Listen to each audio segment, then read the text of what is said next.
En el día de ayer, en la semanal, LA semanal, Luis Abinader semanal, o como es que dice nuestro compañero del Sol de la Mañana. Eso es Nayib que le mete su venenito. Él le dice la quincena. La quincena. Nayib Chaede le mete su venenito. Chaede, pero bien, es parte de la comunicación. Hay que también ser un poquito jocoso. Pero nada, en la semanal del día de ayer, el presidente Abinader dio varias declaraciones importantes. Pero ante una pregunta, déjame darte tu bombo. Tranquilo, cógelo con humildad. Nuestro hermano y amigo Julio Alberto Martínez hizo una de las intervenciones, a mi modo de ver las cosas, y quizás porque soy economista, pero me pareció la más interesante de toda la pregunta. Y el presidente Abinader dio una respuesta. La pregunta y la respuesta. La respuesta. Tú tienes que ser. La respuesta. Usted va a evaluar. Dígame usted, ¿qué usted piensa de la respuesta del presidente Abinader ante la pregunta de Julio Alberto Martínez? Escuchemos. Julio Alberto Martínez del Rumbo de la Mañana. Presidente, esta mañana se publicó una encuesta, la encuesta CD Media, donde le da un buen índice de aprobación a su gestión de un 60%.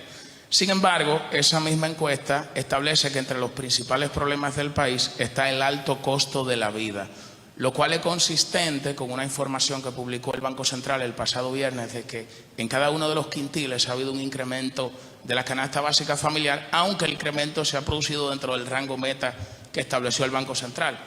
¿Qué está haciendo su gobierno para, al margen de estas medidas coyunturales, ¿verdad?, por el tema del Día de las Madres, para llevar alimento barato a las familias dominicanas? Qué bueno que hace esa pregunta. Mira, como tú has visto, la inflación está bajo control. Está bajo los rangos y las proyecciones establecidas, incluso por debajo del averaje de Latinoamérica. Sin embargo, históricamente los precios aumentan. Lo que hay que lograr es que te aumenten por debajo de los ingresos. ¿Y qué estamos haciendo nosotros? Los aumentos de salarios mínimos más importantes, mayores en términos reales que se han hecho en la historia.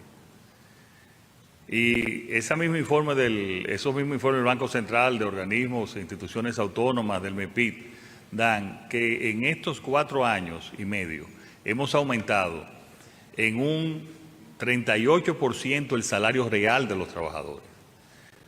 Fíjense que del salario no sectorizado se aumentó un 20%, del cual se hizo un 12 ahora y un 8 se hará el próximo año.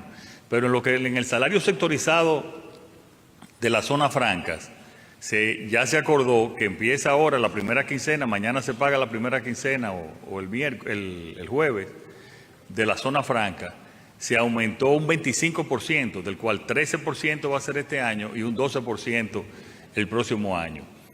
Si tú tienes una inflación de un 3.5, todo lo otro es aumento en el salario real, y eso es un caso sin precedentes, y ese 38% era sin estos aumentos. Y nuestra propuesta al sector turístico es de un aumento de un 30%, que debe ser también dividido en 2 años. Por lo tanto, el salario mínimo, que es el salario menor, obviamente, está aumentando. Y eso hace que el salario real de los trabajadores pues esté aumentando y tengan más disponibilidad, aunque también sentimos y trabajamos cada día para que el aumento de los precios sea lo menor posible. Si ustedes ven el observador de precios de Latinoamérica, nosotros siempre estamos por debajo, quizás de los menores de Latinoamérica, en cuanto a los aumentos. Importantísima intervención de nuestro compañero, hermano y amigo Julio Alberto Martínez sobre el tema que más le preocupa. No, uno de los temas que más le preocupa, claro. Todos, miren, tanto Rafael como José, como Aníbal, como Julio y este servidor, también Virginia le ha dedicado un par de comentarios al tema de los precios en comparación con el nivel de ingresos, inflación en comparación con salario mínimo, tanto a nivel promedio como en términos de crecimiento real y nominal. Entonces, es una pregunta fundamental. Y el presidente, evidentemente, da una respuesta viendo el vaso medio lleno, que era lo de esperar del jefe de Estado. Él tomó la parte positiva de las estadísticas y obvió algunos elementos cuestionables que cada uno de nosotros en su momento ha tratado en profundidad en su comentario. No, y creo que es oportuno felicitar a Julio Alberto porque de una forma muy acertada, todos los lunes él traduce parte de las conversaciones que tenemos aquí a una pregunta ya en la semanal y permite generar un contenido especial para este programa de parte de la máxima autoridad del país.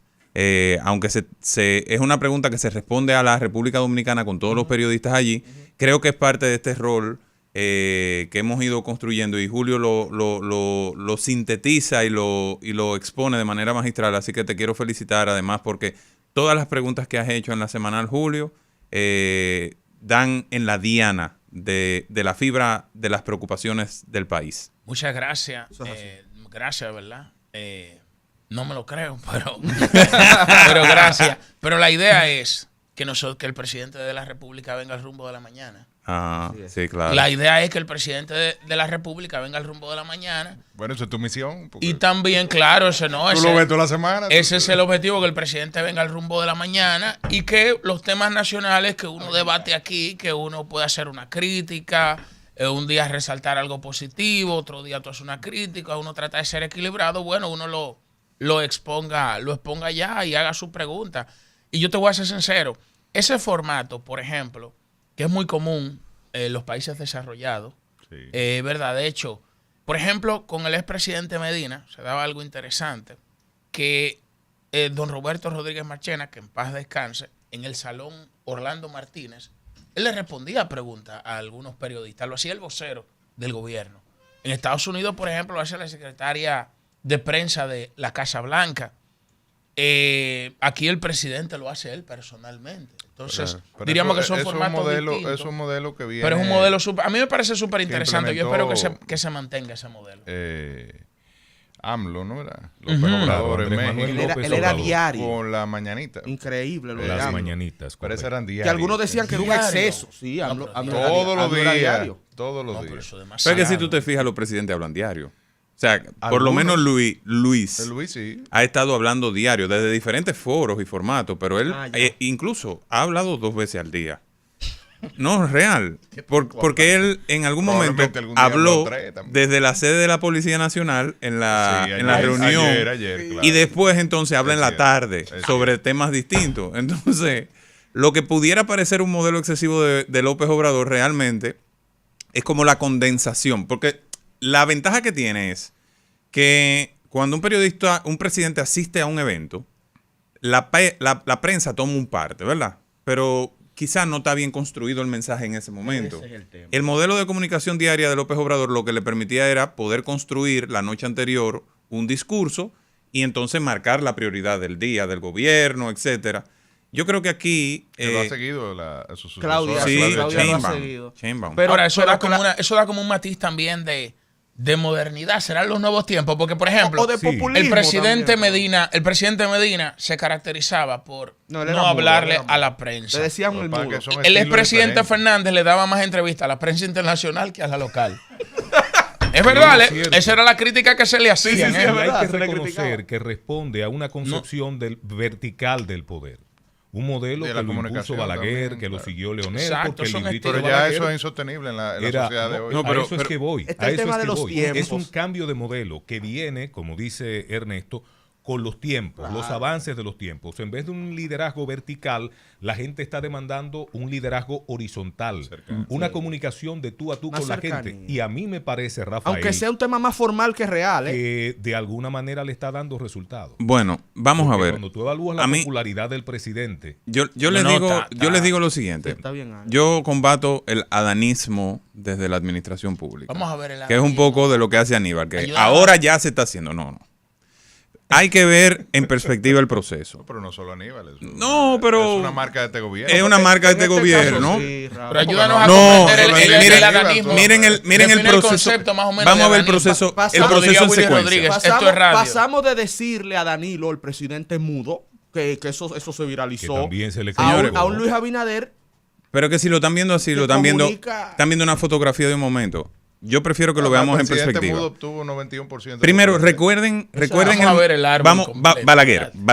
Balaguer, que fue el modelo que tuvimos durante, digamos, 22 años en República Dominicana. Sí, digamos, no. Tan pronto llega Leonel al Palacio en el 96, son distintos. Se hace una transición y un cambio. Recuerden el establecimiento del Salón de Prensa Orlando Martínez. La acreditación de periodistas en el Palacio Nacional, adentro del Palacio. O sea, es un proceso progresivo que ha llevado la comunicación gubernamental y de Estado, que ha permitido acercar una figura que, como en todos los ámbitos institucionales, era distante porque era muy vertical. Hay que recordar que la iglesia era muy vertical, que los estados eran muy verticales, que las empresas eran muy verticales, a un modelo de comunicación más horizontal. Recuerden también que el proceso de digitalización, las redes sociales, han cambiado la forma de comunicar. Fíjense, Bill Clinton, Ronald Reagan, un presidente muy conectado y con mucha vocación televisiva, hablaba mucho menos que Donald Trump. Donald Trump todo el tiempo está comunicando por Twitter. Todo el tiempo está en reuniones en Casa Blanca, con órdenes ejecutivas. O sea, hay una transición en el modelo de comunicación de los estados. AMLO escogió el televisado. Bukele escogió Twitter. Entonces... lo escogió por Trump, porque quien impuso el modelo fue Trump. Claro, el modelo de tomar decisiones ejecutivas y anunciarlas por Twitter. Trump le dio categoría de Estado a Twitter. Correcto. Él. Es un proceso revolucionario de la comunicación. Total. Que ha ido hacia horizontalizar, pero con particularidades. ¿Qué trae ese proceso? El free speech. Sí, claro, free speech y más democracia. Y que tú puedas, desde una cuenta de Twitter, tú confrontar a un ministro, cosa que tú no podías hacer antes. O sea, un ciudadano no podía agarrar a un ministro y decirle 3 cosas, porque no tenía ocasión de hacerlo. Pero ahora tú por una cuenta de Twitter con X cantidad de miles de seguidores le da un tablazo a un funcionario y lo resiente. ¿Tú entiendes? O sea, también con un laboratorio de bots. Correcto. Porque se da lo bueno y lo malo, es de todo. Exacto. Es un cambio sustancial. Lo que quiero es que lo miremos en una perspectiva más amplia, que tiene retos también. Porque ustedes creen que es fácil para un presidente. Sí, no, Rafa, porque me voy lejos, me voy a Pitágoras. El hombre es la medida de todas las cosas. O sea, tú no puedes tampoco restarle méritos al estilo del hombre. O sea, el presidente Abinader, como presidente, y claro que valido ese proceso histórico que has explicado, y yo lo dije de manera hasta más llana. Yo dije, lo marcan los tiempos. Claro que los tiempos van marcando cambios que vienen hasta del cambio de la tecnología. Nadie está diciendo que no. Pero no es tanta la distancia entre Danilo y Abinader. Con Danilo ya teníamos las redes sociales, no como hoy. No, pero las redes sociales explotaron en 2013, no la tendremos con igual. La salida de Instagram. Pero no la tendremos igual en 10 años. No, claro. Sin embargo, tenemos un AMLO en el mismo contexto tecnológico, hablándote diario, y un Danilo que no hablaba nunca. Entonces, por eso lo digo, vuelvo, el hombre marca la medida de las cosas. Eso tú tienes razón. Abinader tiene un estilo, que les digo algo, con todo y redes sociales, mañana puede cambiar. Mañana puede venir un presidente que no haga la semanal. Danilo Medina impuso una costumbre, porque no fue política de Estado, y yo lo expliqué muchas veces, con este tema de las visitas sorpresas. Eso yo le decía, una costumbre del presidente, que me parecía en un punto populista. ¿Por qué no lo de política de Estado? Porque para mí no fue política de Estado, porque era sencillamente una ambición personal que tenía Danilo de apuntalar su popularidad con una visita. Pero está bien, porque vamos a caer ahora en una discusión y se nos vaya el programa. En esa dirección. Yo estoy hablando porque eso parte de su visión de Estado y de su estilo de liderazgo. Pero es buscando ese contacto directo con el ciudadano. Y estoy de acuerdo. Y también acuérdate que un presidente en Palacio todo el tiempo pierde la noción de la realidad, porque está rodeado de un anillo, acuérdense del famoso anillo de Balaguer, y después, bueno, señores, además, acuérdate de que el presidente le dice lo que quiere escuchar, con todo respeto, y un contacto con la realidad. Con todo respeto, perdió la medida de la realidad como quiera, Sí, pero con todo y visita sorpresa. Cuando tú hablas de un presidente que para ir a un acto tiene que trasladar la silla con el escudo nacional a un acto en pleno siglo XXI. Ya eso no se usa. ¿Quién lo usa? Bueno, pero aquí se usó. Bueno, aquí se usó en pleno siglo XXI. Pero es para que nos demos cuenta de la concepción vertical. Señores, pero que la tradición es... No, yo estoy hablando de Balaguer. Pero el tema de una sillita es un problema. Yo estoy hablando de Balaguer. Pero ¿a qué tú te refieres, Aníbal? Porque no estamos entendiendo. No, No, pero di las cosas porque no sabemos. En parábola. Esto es radio, pero que también. Usted que sabe mucho, ayúdame a interpretar el lenguaje. La historia no es lineal. Yo no lo voy a traducir, que se traduzca. La historia. Pero fíjense cómo, les repito, yo iba en una línea de pensamiento y dije algo de Danilo y se dañó todo. Vámonos a Platón. Vamos a ver si podemos buscar la intervención de Consuelo Despradel en la semana. La historia no es lineal, la historia es pendular. Y es un proceso cíclico. Entonces, sobre todo en la parte final. Miren el Papa. Para que vayamos a modelo de comunicación. Francisco decidió quitarse todos los ropajes que demostraban alteza y formalidad de la institución papal. Eso fue un estilo de él para contrastar con Benedicto, pero fíjate ahora como León XIV recobra muchos de los elementos de Juan Pablo II y del propio Benedicto y los combina con lo de Francisco, porque no es lineal ni es pendular. No le dé tan duro, deja que es se pendular. Levante. Entonces, no está bien así. El hombre al final es él y sus circunstancias. Es él y sus circunstancias. Y si no la salva a ella, correcto, no se salva a él. Así es. Entonces, eso es ahí que hay que terminar. Eso es. Entonces, al final del día, el presidente Abinader está haciendo un ejercicio que hasta el momento ha dado resultados. Esa es la verdad. Y yo lo felicito. Yo lo felicito y me sumo y espero con toda honestidad que esto marque un punto de inflexión en la comunicación gubernamental. ¿En qué sentido?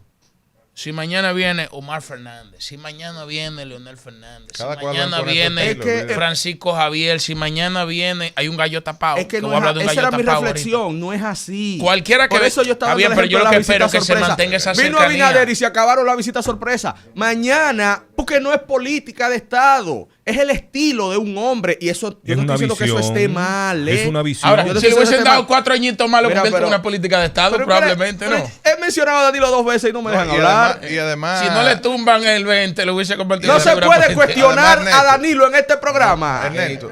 No, yo hago la pregunta. Pero permítanme terminar. Pero también las obsesiones tampoco son Pero permítanme terminar, porque yo no estoy diciendo nada malo. Yo lo que estoy diciendo, yo cogí un ejemplo. No, ni lo voy a mencionar. Uno con Leonel y el otro con Danilo. Tomé un ejemplo para que vean que tiene mucho que ver con el estilo del ser humano. Mañana podemos tener, por ejemplo, un David Collado. Por poner un ejemplo, un nombre así que me llegó del aire. ¿Verdad? En el 2000, del aire. Volando. En el 2028, un ejemplo, un David Collado presidente en el 2028. Un Yayo, por ejemplo. O un Yayo, o un Omar, o un Lionel, o un... no, él no. Entonces, y pudiera ser que él pudiera... No, porque iba a mencionar el nombre de alguien que está inhabilitado. Pudiera ser que ese presidente decida hablar diario como AMLO.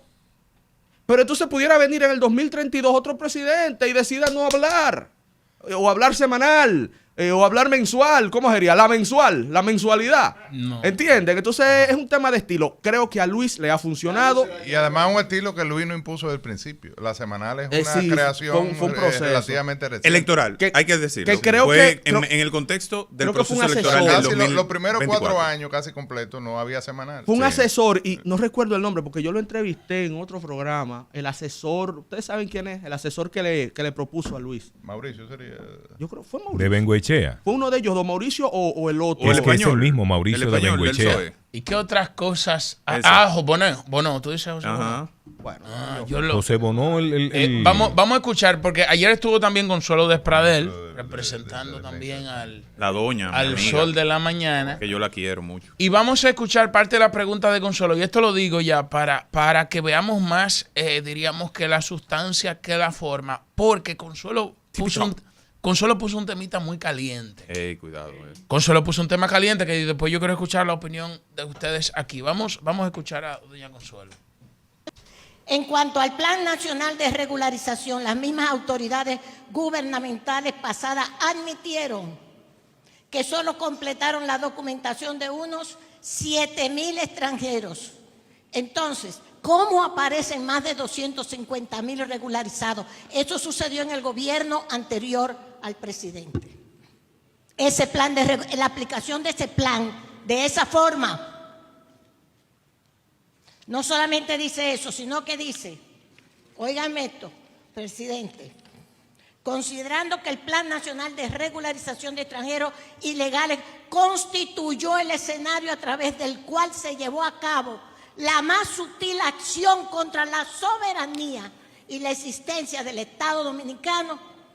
En ese plan participaron alrededor de 260.000 extranjeros, según lo informó el ministro de Interior y Policía anterior, el gobierno de Danilo, a la opinión pública. Sin embargo, de esa cantidad de extranjeros ilegales, solo cumplían con los requisitos establecidos en el decreto 327-13, alrededor de 7.000.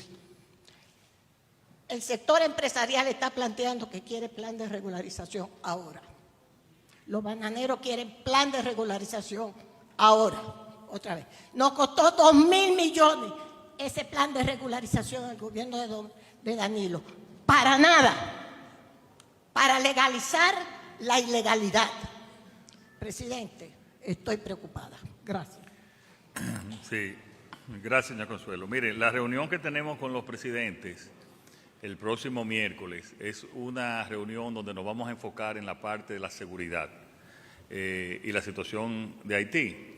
Y en esa seguridad le vamos a dar algunas informaciones que yo quiero que ellos escuchen, que estén conscientes, tanto la situación actual de Haití, cómo están el tema de las bandas, las acciones que ha tomado la comunidad, las pocas acciones que se han tomado la comunidad internacional, una información también del Ministerio de Relaciones Exteriores, de las acciones que están tomando los diferentes gobiernos, y una panorámica ya de la República Dominicana. Ahí no vamos a discutir ninguna política. Sencillamente va a ser de información y enfocado en el tema de la seguridad. Una pregunta, oye, una papa caliente, necesaria, difícil, que en el debate nacional se le está dando de lado a esa pregunta. Y claro, le damos el mérito a los amigos de RCC Cachicha, porque de ahí tomamos la pregunta. Miren, y obviamente que sale de la semanal de doña Consuelo al presidente Abinader. Aquí, y lo estamos hablando fuera del aire, el tema de la regularización, y creo que ustedes, mis amigos y colegas, me corregirán. En este gobierno, cuando se habla de regularizar, no estamos hablando de lo que se hizo en el gobierno pasado. Voy a ser gentil, en el gobierno pasado, el que estaba antes de Abinader, en donde Consuelo lo explicó. ¿De quién era? No, pues que se ponen, aquí se ponen sensibles. No. Aquí hay libertad de expresión. 2.000 millones de pesos después. No hay Ministerio de la Censura. Aquí no hay. 2.000 millones de pesos después se intentó revertir la sentencia del Tribunal Constitucional mediante un decreto. Esa es la verdad histórica. Y se metió en un plan de regularización a lo que va mi bond, más de 250.000 personas. Consuelo lo dice de manera magistral. Se intentó legalizar lo ilegal por un decreto del presidente Medina.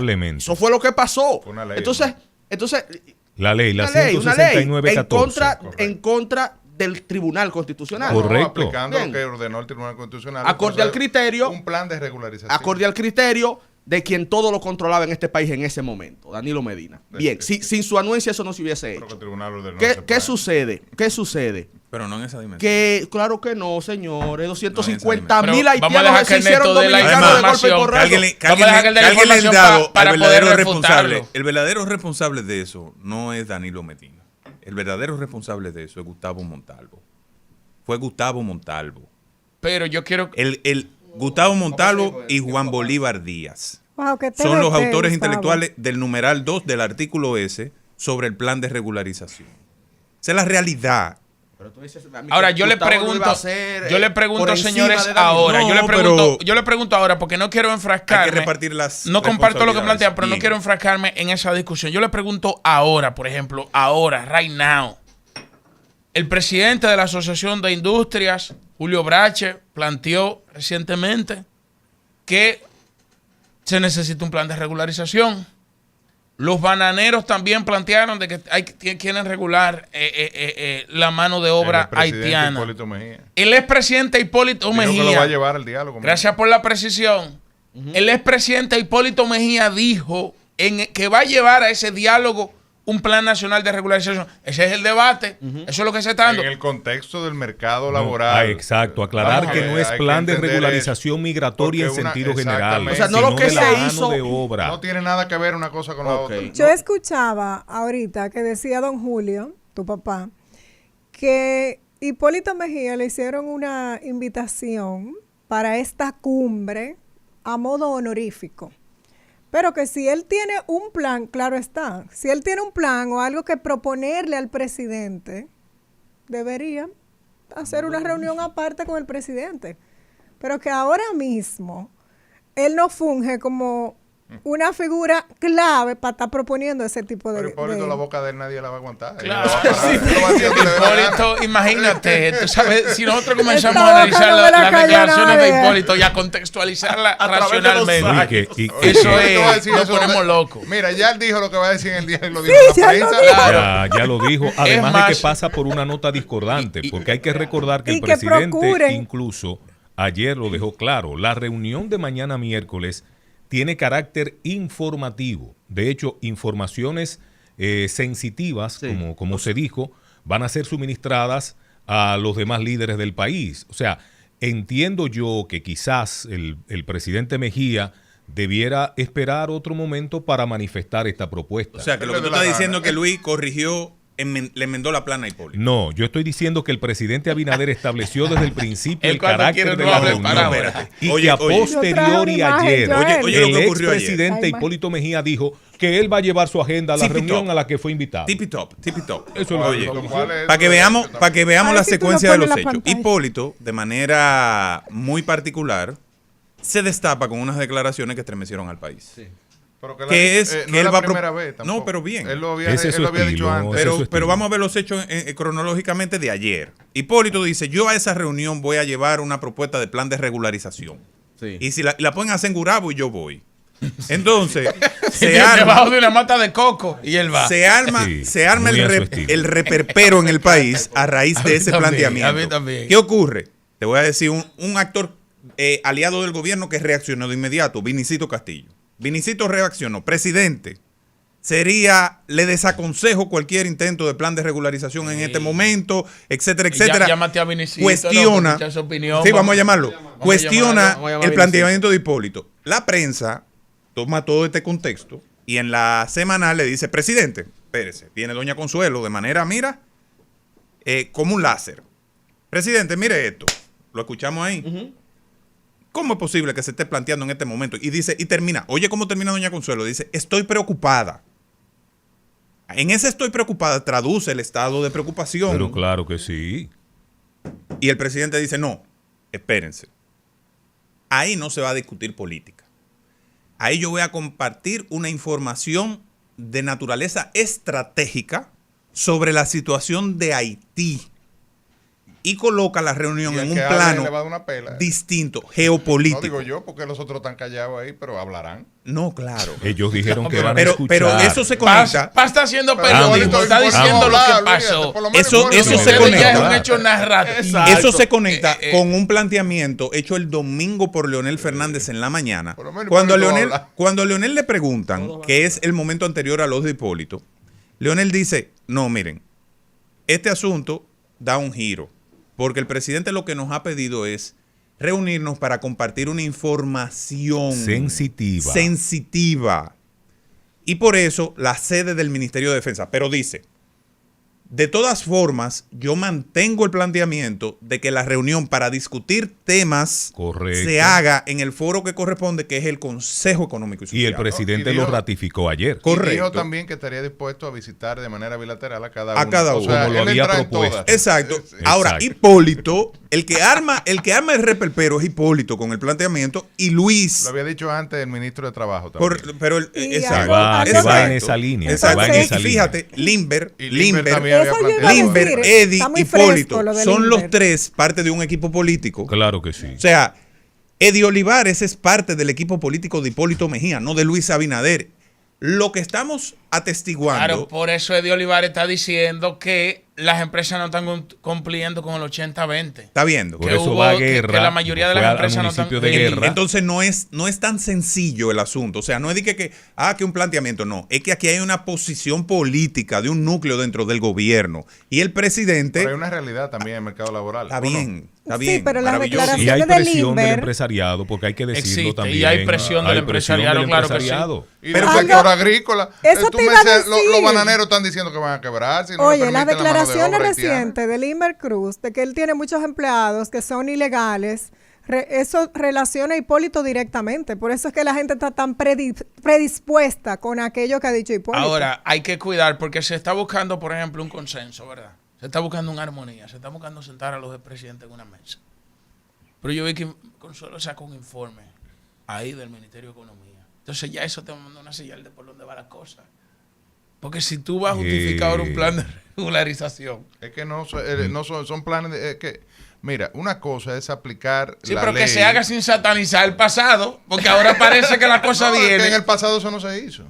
Bueno, se hizo otro plan de regularización que tiene que ver con el tema de la situación regular o irregular de los migrantes extranjeros y una auditoría del registro civil que ordenó la sentencia, porque la cosa hay que poner en su contexto, 168-13. Es la sentencia del Tribunal Constitucional. Y se aprobó una ley, la 169-14, para regular ese proceso. Que se hizo bien o mal, eso es otra historia.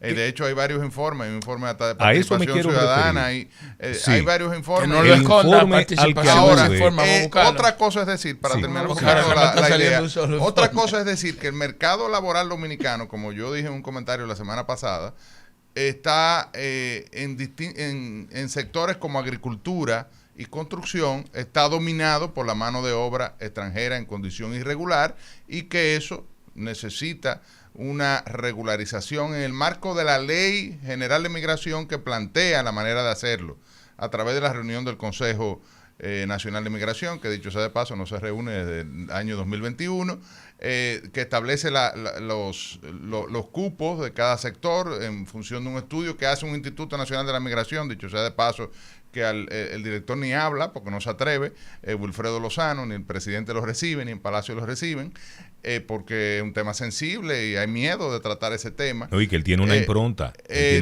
muy definida pero entonces en ese el presidente tema. Que nombre otro más afín a su criterio. Sería una opción. Pero de que Wilfredo Lozano puede hacer porque es que definida. Entonces, la realidad es que hay una situación en el mercado laboral y es lo que ha planteado Hipólito, porque yo tampoco quisiera satanizar en el marco de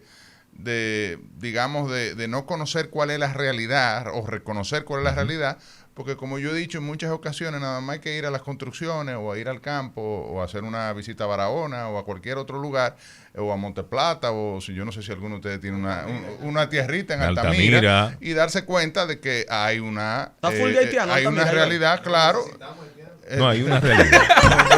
pero los bananeros han dicho que necesitan los haitianos. Hay que distribuirlos. Oye, antes de hablar, yo creo que...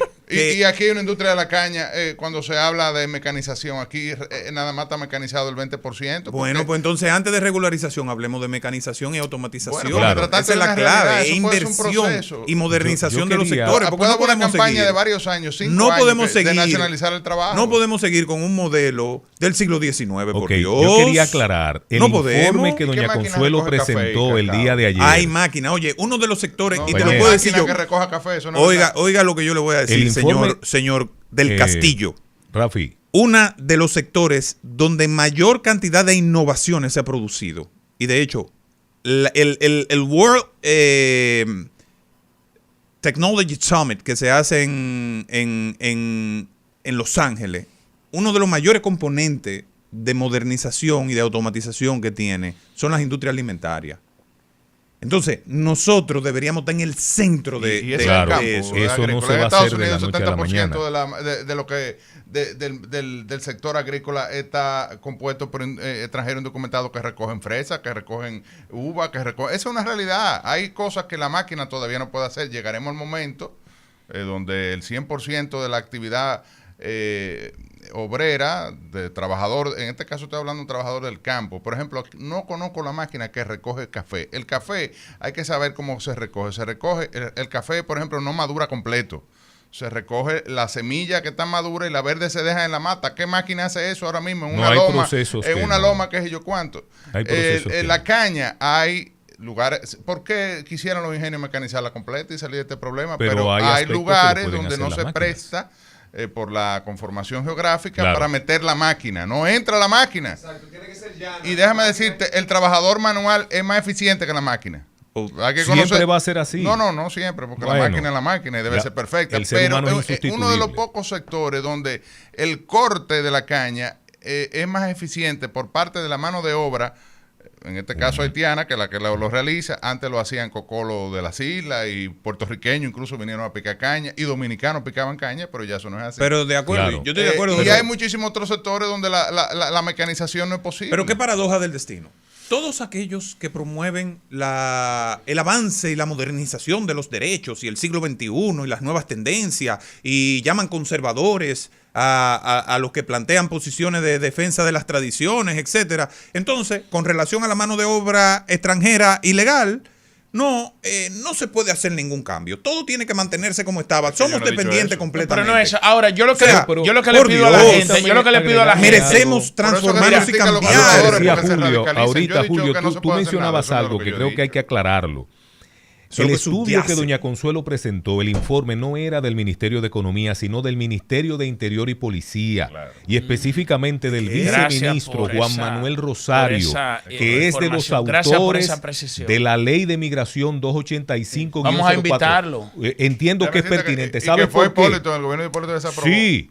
¿Y sabes por qué? Porque él hizo la evaluación y esos datos que doña Consuelo arroja, de los 2.000 millones que se emplearon en el plan, de los 250.000 ilegales que de manera lamentablemente antojadiza y por complacer peticiones de fuera se legalizaron sin tener o reunir los requisitos. Ese es el informe al que doña Consuelo hace alusión. Vamos a buscar, vamos a invitarlo a él y vamos a invitar también a alguien que haya participado en el plan de regularización pasado. Hay que poner en contexto para que nos explique. Ahora solamente la sentencia ordenó regularizar desde el año 1929. Solamente yo quiero decirle a la gente también. O sea, había que regularizar a esta gente que estaba muerta. Yo quiero decirle a la gente también, y con esto cierro de mi parte. Señores, ese es el debate en el que vamos a estar inmiscuidos en los próximos días. Sí. Vamos a analizar este tema de manera seria. Vamos a ver qué es lo que vamos a hacer en República Dominicana con la migración irregular. Porque nosotros tenemos que censar el que esté ilegal, tiene que ser repatriado, claro. Y usted le puede todo lo que usted quiera, pero tenemos que ver cuáles son los migrantes que necesitan sectores de nuestra economía regulados, censados, que tengan su seguridad social, que paguen sus impuestos, que estén identificados del estado, de la zona, de la población, donde están, que tengan su permiso de trabajo y luego se vayan. Como sea que se haga, pero ese es el debate en los próximos días. A mí lo que me preocupa es que yo no vivo en Suiza, ni en Suecia, ni en Alemania, y hasta allá tienen problemas con el tema de la migración. Claro, con los africanos. Hasta allá tienen problemas con la migración, sobre todo del norte y del África subsahariana, y también los migrantes sirios y las guerras civiles en Oriente Medio. Han creado una presión migratoria que Europa al día de hoy no ha podido gerenciar de forma eficiente. Entonces, si esos son los ricos, desarrollados, avanzados, tecnificados, industrializados, y nosotros los dominicanos. Por eso me preocupa cuando a mí me hablan de regularización, pero aquí no están regularizados ni los que vivimos legales. O sea, una economía de un 56% de informalidad. ¿De qué regularización me están hablando? Así, no aquí nada. Todavía no sabemos los 250,000 que le dieron, que les regalaron la nacionalidad, como dice doña Consuelo, haciendo legal lo ilegal. Aquí no sabemos dónde están. Entonces, aquí no sabemos quiénes son ni dónde están. No vamos a hablar Los regularizaron sin tener los requisitos mínimos, sin papeles le dieron la nacionalidad dominicana. Esto no vamos a debatir. Entonces, eso de regularización a mí me lo tienen que explicar bien.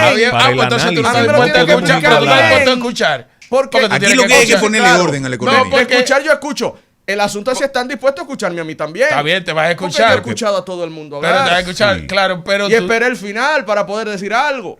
Entonces, aquí en República Dominicana, eso de regularización puede ser un eufemismo.